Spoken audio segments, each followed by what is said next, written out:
네, 5월 부처님 오신 날은 대체 공휴일이 있어서 총 사흘을 쉬게 됩니다. 네, 1, 2, 3, 4 아니죠. 예, 하루, 이틀, 사흘. 이 사흘이라는 단어를 두고 또 문해력 논란이 불거졌습니다. 네, 이 문해력이 왜 중요한 건지 출근길 인터뷰에서 알아보겠습니다. 뉴스캐스터 연결합니다. 박서희 캐스터.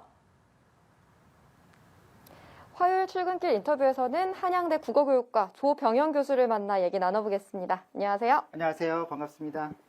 문해력 논란이 반복되고 있는 이유 뭐라고 보십니까? 아직도 3일하고 사흘이 같은 뜻인 걸 모르는가? 또는 그렇게 간단한 말을 모른단 말이야? 이렇게 생각할 수 있는데, 사실 그것은 하나의 예일 뿐, 세대 간의 그 언어 경험? 어떤 말을 쓰고 언제 어디서 그런 말을 사용하는가? 이런 게 꽤 다른 것 같아요. 그래서 요즘 학생들이 쓰는 말, 그 말을 사용하는 방식, 그 다음에 이제 어른 세대, 어른들이 사용하는 말과 그 말을 사용하는 방식 이런 것들이 좀 차이가 있어서 어른들의 눈에 보기엔 그게 좀 문제가 되어 보이는 것 같아요. 근데 제 생각에는 3일, 4일 논란에서 더 문제가 되는 것은 문해력의 문제를 단지 그런 한두 가지 말을 아는가 모르는가의 정도로 좀 축소시켜서 보는 거라고 생각하거든요. 사실 문해력은 그것보다 훨씬 좀 넓은 의미가 있습니다. 그러면 문해력이 왜 이렇게 중요한 건가요? 문해력이라는 게 이렇게 쉽게 정의하면 글을 읽고 쓰는 능력인데, 이제 우리가 왜 언제 어디서 글을 읽고 쓰는가, 글을 읽고 써서 무엇을 하는가 이런 생각을 해보면 문해력이 왜 중요한지 쉽게 좀 알 수가 있어요. 우리가 공부할 때도 읽고 써야 되고요.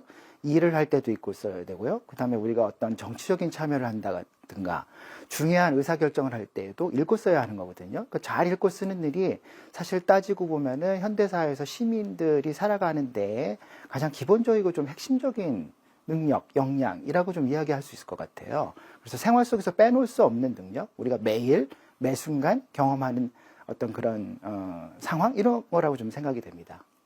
그러면 매일 그렇게 경험하기 때문에 생활 속에서 문해력을 높일 수 있는 방법이 있을까요? 네, 저는 한 두 가지 정도 말씀드리고 싶은데, 하나는 한 번 더 읽어라. 그러니까 독서량과 글을 읽는 양과 문해력의 수준의 상관관계는 이미 연구로 밝혀져 있거든요. 그러니까 생활 속에서 틈틈이 여러 가지 형식의 글들, 언어들 이런 것들을 접하고 그런 것들을 좀 활용해 보려는 노력 이런 게 중요하고요. 두 번째는 한 번 더 생각해라. 그러니까 특별히 이제 디지털 소셜미디어 공간에서 우리가 여러 가지 언어들을 접하고 의사소통하는데 그냥 간단하게 읽고 짧게 읽고 섣불리 판단하고 댓글 달고 이래서 갈등이 생기는 경우들이 많거든요. 그래서 한 번 더 생각해서 의미를 맥락적으로 이해하고 활용하는 그런 습관과 태도 이런 게 중요하지 않을까 생각합니다. 문해력을 높이기 위해서 우리 사회가 나서서 해야 하는 일에는 어떤 게 있을까요? 여러 가지 일들이 있을 것 같아요. 문해력이라는 게 한 인간이 태어나서 현대사회에서 평생 그것을 배우고 또 익히는 그런 능력이기 때문에 학교에서는 이제 그 어린아이들부터 또 청소년 중고등학생에 이르기까지 학교에서 이제 그것이 가장 기본적인 어떤 학습의 도구이고 또 기초학력이다. 이런 것들에 대한 분명한 생각을 가지고 체계적인 연구를 통해서 좀 더 좋은 커리큘럼, 그다음에 좀 더 좋은 어떤 교수의 질 이런 것들을 좀 마련하면 좋겠고요.